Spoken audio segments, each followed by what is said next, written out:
যে নেপাল, ভুটান এবং চায়নার সাথে আমাদের ল্যান্ড কানেকশন নেই। আমাদেরকে ভারত ভায়া আসতে হবে।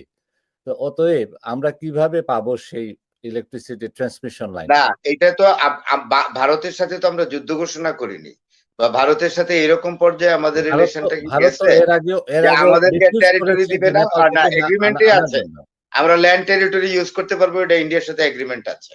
না, আমরা ইন্ডিয়া তো কি এখন নেপাল ব্রেক থেকে করবে? পাচ্ছি না।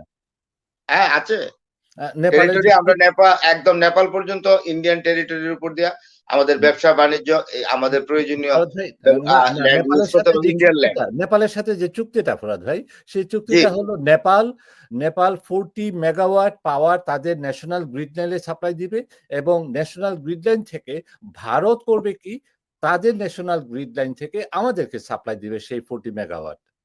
তো আমাদের এগ্রিমেন্টে তো সাথে এটা আছে, ডাইরেক্ট আমাদের এটা সাথে এগ্রিমেন্টে তো ডাইরেক্ট আছে। ইন্ডিয়া এটা ডিফাই করবে কিভাবে এগ্রিমেন্টটা? আমাদের সাথে ডাইরেক্ট নেপালের কোনো ইয়ে নাই, ট্রান্সমিশন লাইন নেই। ইন্ডিয়া যদি এটা না করে, তাইলে ভারত তো এটা বাংলাদেশের বিরুদ্ধে সরাসরি একটা যুদ্ধ ঘোষণা করলো। তখন আমরা এরকমই তো, জাতিসংঘে হ্যাঁ, ইলেকট্রিসিটির ব্যাপারে এরকমই। এরকম আপনার যদি হয় তাইলে দুটো বিষয় নিয়ে আমরা জাতিসংঘে যাব। ভারত শুধু এলাও করেছে 40 মেগাওয়াট পাওয়ার জি, ট্রান্সমিশন করতে পারবে। That's all. না, এখন এখন হ্যাঁ, ভুটানের সাথে টেরিটোরিয়াল তো একটা আমাদের এখনো, কমপ্লিকেশন।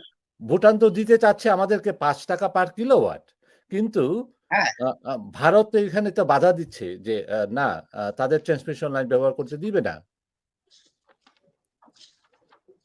না, বাধা দিলে এটা কূটনৈতিক পর্যায়ে এটা জাতিসংঘে নিয়ে যেতে হবে বিষয়টাকে, হ্যাঁ, এবং ফ্লাডের ব্যাপারেও যেতে হবে। ওরা যে স্লুইস গেট ওপেন করে এর জন্যই আমরা বন্যা বলছি। তৈরি করে, সেটা আগেই জাতিসংঘে জানিয়ে আপনি ইউএন চার্টার ফেস করাইতে হবে ইন্ডিয়াকে। এবং এইটা আমি যেটা মনে করি, এই দুটো বিষয়ে বাংলাদেশে অ্যাওয়ারনেস তৈরি করতে হবে এবং জনসাধারণকে মাঠে নামতে হবে এই জন্য। তখন আর বিএনপি, আওয়ামী লীগ, জামাত এরকম থাকবে না, সমগ্র জাতি রাস্তায় নামবে যে what India is doing towards Bangladesh is not proper. হ্যাঁ, আমাদের ফরেন পলিসির একটা মূল স্তম্ভ হইল সব দেশের সাথেই বন্ধুত্ব, কারোর সাথেই তো আমাদের শত্রুতা নয়। সুতরাং আমরা কিভাবে শত্রুতা করব? আমি যেটা মনে করি যে doctor Yunus is a brand. তো সেইটা দিয়ে যে কোনো ভাবেই হোক, আমার মনে হয় ট্রাম্প সাহেবকে উনি ম্যানেজ করতে পারবেন। আমি আশাবাদী। আর 21st সেঞ্চুরিতে একটা দেশ, আল্লাহর কাছে একটাই প্রার্থনা করি যে আমেরিকাতে যেন ইকোনমিক বা ডিপ্রেশনটা না হয়, যেটাকে বলে রেসেশন। হ্যাঁ, রেসেশনটা যাতে আমেরিকাতে না হয়। আমেরিকাতে না হইলে আমাদের এফেক্ট পড়বে না। অনেক ধন্যবাদ ফরাদ ভাই।